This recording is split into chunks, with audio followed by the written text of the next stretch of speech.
Isang araw, tatlong magkakaibigan ang naglalakad ng magkasama. Bawat isa ay may kanya-kanyang panananghawakan ng values sa buhay.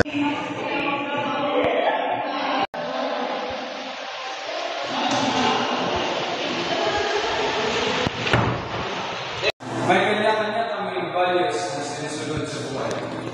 Nagsimula si Mark sa pagpapakita ng kanyang value. Sumunod naman si Jay, na laging handang tumulong. Si Liam, sa kabilang banda ay ipinapakita ang kanyang pagsusumikap. At si Ethan ay nagpapakita ng respeto sa lahat ng tao.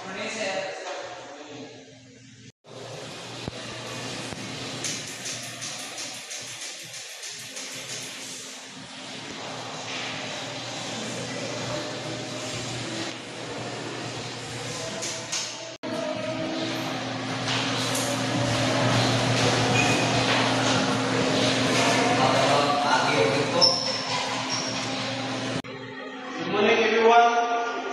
This is our Wednesday. What is values? Ano nga ba ang values? Ethan, ano nga ba ang values? Values is all about honoring other people. Jay, what is values? Respect the people. Dumating na ang sandali ng kanilang maikling interview. Ngayon pag-usapan natin ang isang mahalagang value, respect. Ano para sa iyo ang ibig sabihin ng respeto?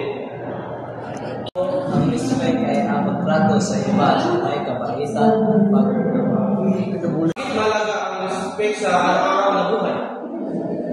Makahalaga ang respect dahil nagkatulong ito para magkaroon ng maayos samahan sa pamilya at sa school kung bisan asa.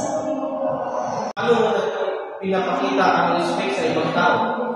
May papakita po ang respeto sa bilang tao sa simpleng paraan tulad ng pakikinig habang sila ay nagsasalita, paggamit ng kagalang-galang na salita at pagtrato sa kanila ng may kabutihan kahit iba ang kanilang opinion o ugali.